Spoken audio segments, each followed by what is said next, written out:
मैं पुनः स्वागत करता हूं। आज आपको बताने जा रहा हूं सरकारी योग और सटीक तथा हमारे जीवन के अंदर किस तरह से हमें सफलता प्राप्त होती है। जैसा कि आप वीडियो में देख रहे हो और लाइक और सब्सक्राइब भी कीजिए। सर आपको बता रहा हूँ हमारी सरकारी कार्यों के लिए क्या होता है कि सबसे बड़ी बात होती है कि हमारी ये सेलेटर की उंगली, इसमें दोष नहीं होना चाहिए, बिल्कुल सीधी होनी चाहिए और तर्जनी उंगली बिल्कुल सीधी रहनी चाहिए।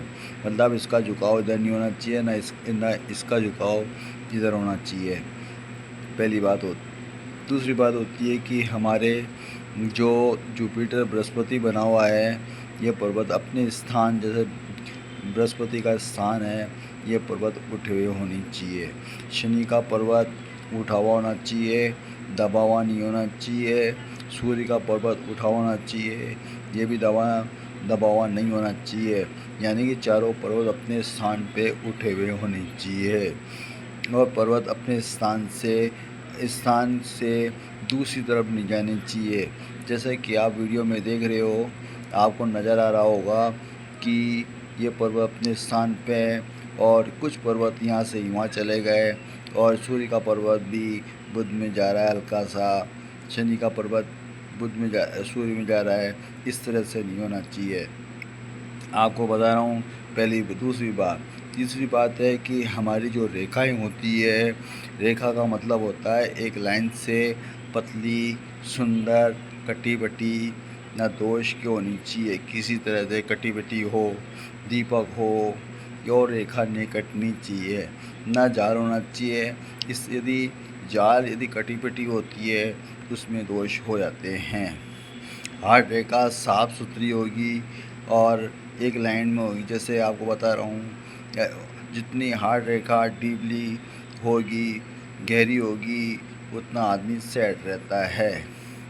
ऐसे ही माइंड रेखा जितनी पतली लंबी होगी, अच्छी कहलाती है। ऐसे जीवन रेखा पतली होनी चाहिए और ज़्यादा गहरी भी नहीं होनी चाहिए, वो अच्छी कहलाती है और मणिबंध तक आती है। इसमें टूट फूट किस तरह का दोष नहीं होना चाहिए। मैं आपको बताने जा रहा हूँ रेखाओं के ऊपर। अब बताते हैं कि हृदय रेखा के ऊपर खड़ी रेखाएं यदि ऊपर की तरफ आती है, किस तरह से हल्की हल्की छोटी छोटी, जैसे जीवन रेखा में बता रहा हूँ, ऐसे रेखा यदि हार्ट रेखा पे आती है तो ये मान के चलो आपके जीवन के अंदर प्रोग्रेस लाइन बनी रहती है।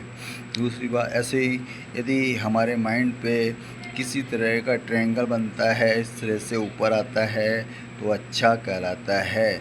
यानी कि हमें अपने कर्ज वगैरह से मुक्ति यानी उसको चुकाने की क्षमता हमें आ जाती है। साथ में बता रहा हूँ, यदि मंगल क्षेत्र पर इस तरह से यदि ट्रायंगल बनता है, निमंगल और उच्च मंगल पर, तो ये हमेशा सफलता को दर्शाता है। साथ में अब बात करते हैं रेखाओं का।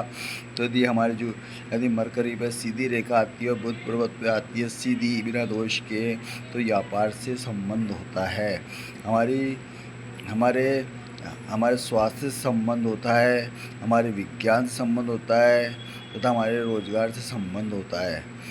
दूसरी बात आती है सूर्य रेखा पर यदि साफ सुथरी रेखा आती है बिना कटे कटपटे, तो वो भी हमारे को मान सम्मान, प्रसिद्धि तथा समाज में हमारे को महत्व मिलता है।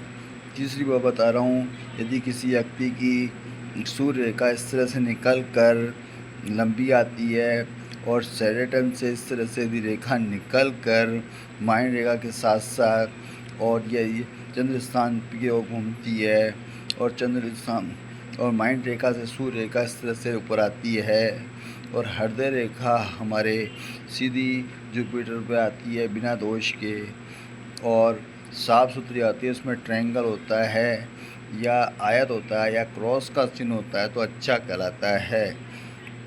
आपको एक चीज़ बता रहा हूँ कि हमारे मकान के योग भी इसमें देखे जा सकते हैं।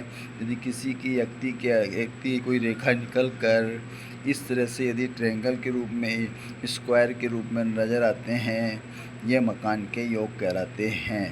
साथ में एक चीज़ बता रहा हूँ, यदि ये रेखा ये निकल कर चंद्र स्थान पर जाती है तो ऐसे हम मकान जो बनते हैं अपनी मेहनत से, परिश्रम से तथा अपने मेहनत से ही बनते हैं।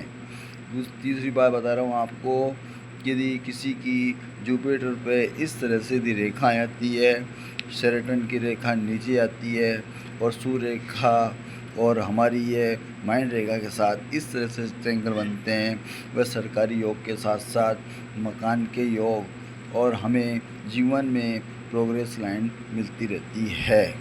यदि ऐसे साइन आपके हाथ में हैं तो देखिए, लाइक और सब्सक्राइब कीजिए। राधे राधे भाइयों।